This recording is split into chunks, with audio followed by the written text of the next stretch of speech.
Hi all, AD here from Hunts and Johns. Thank you so much for clicking on the video. Today I'm in deepest, darkest Sussex. Now, this is not a planned video. I happened to be driving past and I saw a sign for a church, so I've literally gone and had to follow it. Single track roads. It was a little bit hairy, to say the least, but we found it, and it's called St James's Church. I had a quick look just to find out what the name is. So it's just outside Steyning. Well, I've just left Steyning, so I'm not sure if we're still in Steyning. It says Ashurst, so who knows. We are where we are. It looks tiny, looks really old, so yeah, let's go and see what we can find.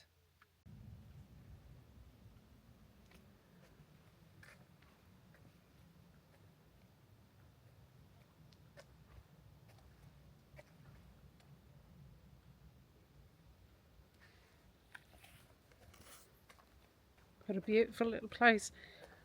I think I just looked at Google Maps, haven't got a great signal, and I am in Ashurst, so it's literally probably a couple of miles from Steyning. So we'll go in and have a look. So peaceful here.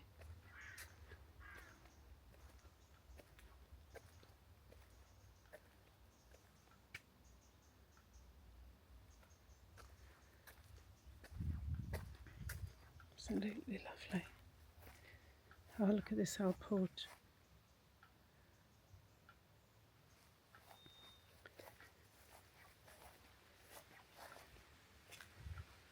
And it's still got the boot scraper. Right, let's go in.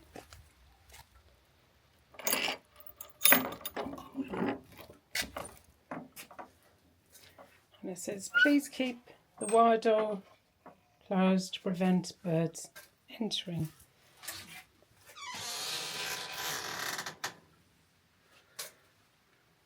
Old door. See the local flint being used. Close this behind me. Okay.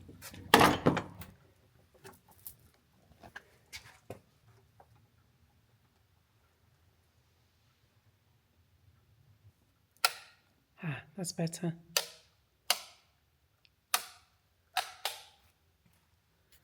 I found the lights. Do you hear the noise? If you've been watching for a while, you'll know it's not my favourite sound.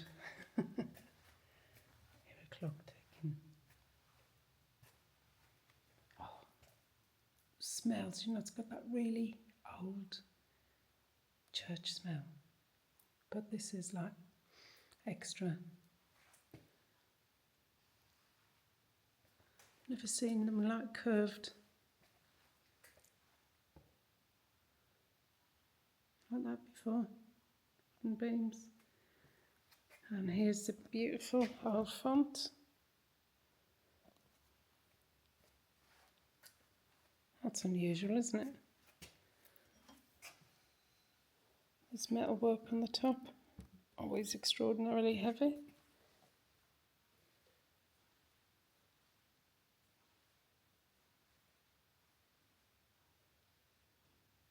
I've just spotted something on the wall up here. And I have no idea what that is. Let me spin it around.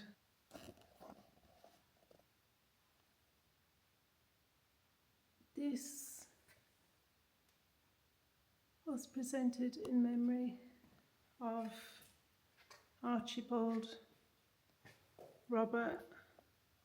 I'm stretching my arm up, guys, as far as I can go. I really have no idea. Seems to be like a buttress inside. Is that usual? Again, I can't say I've ever seen one. Maybe that's where they added other bits on. Who knows? There's loads of tombstones, but a lot of them are completely worn out. Do you see this beam or tie, whatever you want to call it? is plain, and then the one over there is engraved, but there's some pictures up here on the wall. Let's have a look. Oh, so that was the church. Not sure much you can see with reflection in 1877. Oh, so I had a gallery looking southwest. Okay, so that was obviously this section here where they've now put the organ. And there's an old drawing of it. And here it is over the years. Oh, so there we go. Here's a bit of history. So following the normal conquest, the Abbey of Fee Camp was granted Steyning, which included Warminghurst and Ashurst. The admin bailiff built this chapel at Ashurst, 1240. A new nave replaced the timber chapel. 1330, the original nave was widened and the Eaton's Gratwick chapel was built to replace it. 1520, the existing chancel becomes part of the nave. 1720, considerable restoration by Canon Wilson, including a balcony under the tower. 1877, a tower was rebuilt. The tower was rebuilt with new southwest buttress, a new arch in early English style replaces the squint. And 1911, the rector's vestry built the chapel area choir vestry given in memory of Laurence Olivier. Okay, maybe Laurence Olivier was a local here, but whatever I find out, I will let you know.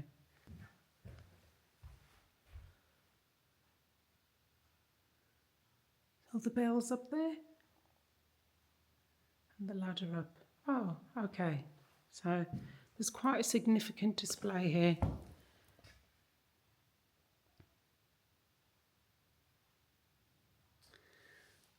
Wow, this is all First World War.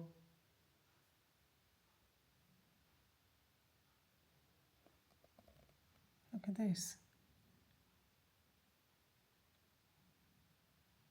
Wow, instructions for an attack. I should remember the day that Sussex died.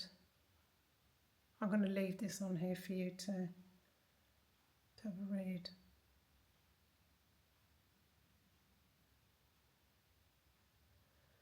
And then there's the 8th Battalion of the Royal Sussex Regiment.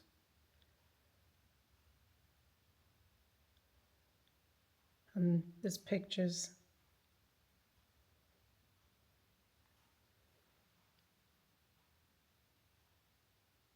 There's some more from the war diaries of the 8th Service Battalion of the Royal Sussex Regiment. Oh, look at this, killed, rest in peace. Oh, Jones wounded.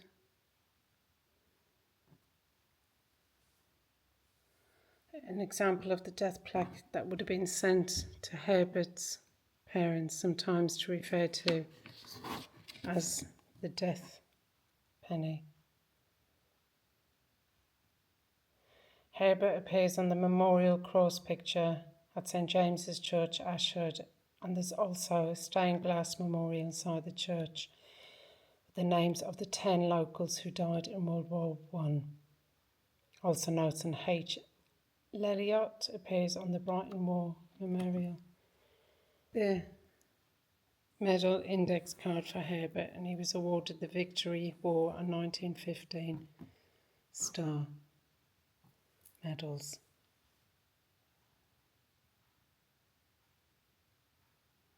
So they were sometimes referred to as a pipsqueak and a Wilfred. Truly humbled. Truly, truly humbled.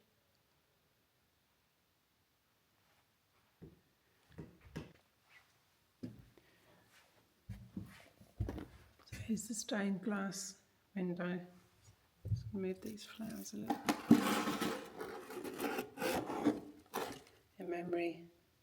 Fraser, Davy, Kimmins, Liliot, Montgomery, who lost their lives in the Great War. And then on the other side,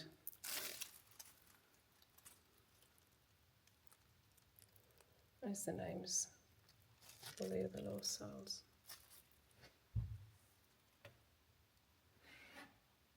Oh, that was a very interesting little find, wasn't it?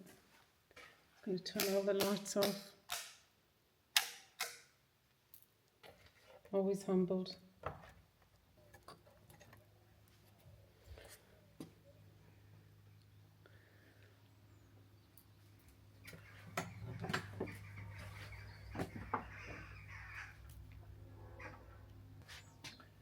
Make sure we close the door properly. Look at that old lamp.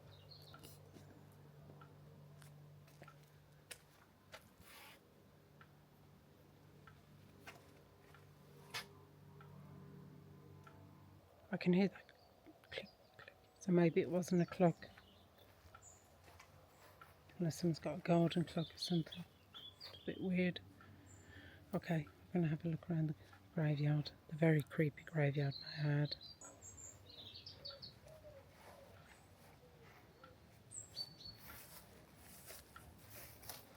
Big old yew tree there.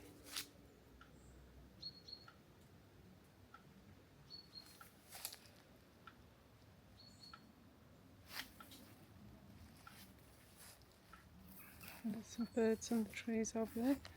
Look at this one.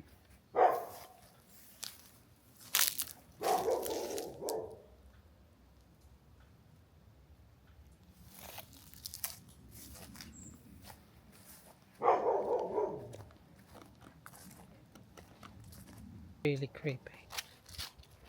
Really creepy. What I'm going to do now is I'm just going to walk around the graveyard. I'm not going to say anything, and I'm going to put the voiceover bit in here and give you a little bit of history about the church that I find out when I go home. Nestled in the charming village of Ashurst in West Sussex, St James's Church stands as a quiet witness to nearly a millennium of history. This beautiful medieval church, with its simple yet striking architecture, has been at the heart of the local community for generations. Although the origins of St James's Church date back to the 12th century, much of the structure that you can see today has been rebuilt and extended over the years. Its sturdy stone walls and modest tower reflect the traditional style of rural village English churches, designed to endure both time and the harsh weather. Inside the church, it retains a sense of medieval charm. The nave, with its simple wooden pews, leads the eyes towards the chancel and altar, where you can just imagine the generations of villagers who have celebrated weddings, christenings, and their weekly Sunday services. Some of the stained glass windows, though, have been restored over the years. There's still a hint at the original artistry of centuries past.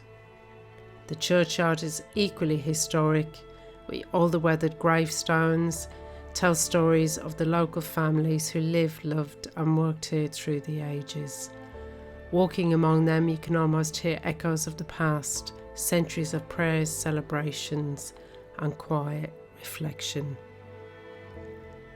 Today, St James's Church remains a focal point of Ashurst, blending the serenity of rural life with a deep sense of history. It's a reminder of the enduring connection between community, faith and tradition in this corner of Sussex. It was very lovely to see the display inside the church for all the local soldiers in the First World War. I was very touched by that. So whether you're a history enthusiast or a visitor that just likes quaint English villages, St James's Church is definitely worth exploring if you're ever in the area. And I just want to mention that I did find this place exceptionally creepy. I didn't see anything. I was really unsettled. as I say, I didn't see anything, but I definitely thought it was really creepy, and it'll be really interesting to know if any of you watching feel the same. But please do let me know if you think it was creepy. And I've just bumped into a very nice local man called Colin, and I had just been looking at what I didn't realise, his grandparents' grave. So he's been here, he's third generation, and he was telling me all about the village and the church, and he used to be a DJ, he used to be on radio, and he was just telling me about the village. Really, really interesting. So it was nice to meet you, Colin. Thank you so much for stopping for a chat, and you guys, thank you so much for watching. If you did enjoy the video today, please do like and subscribe, and I will see you for the next one.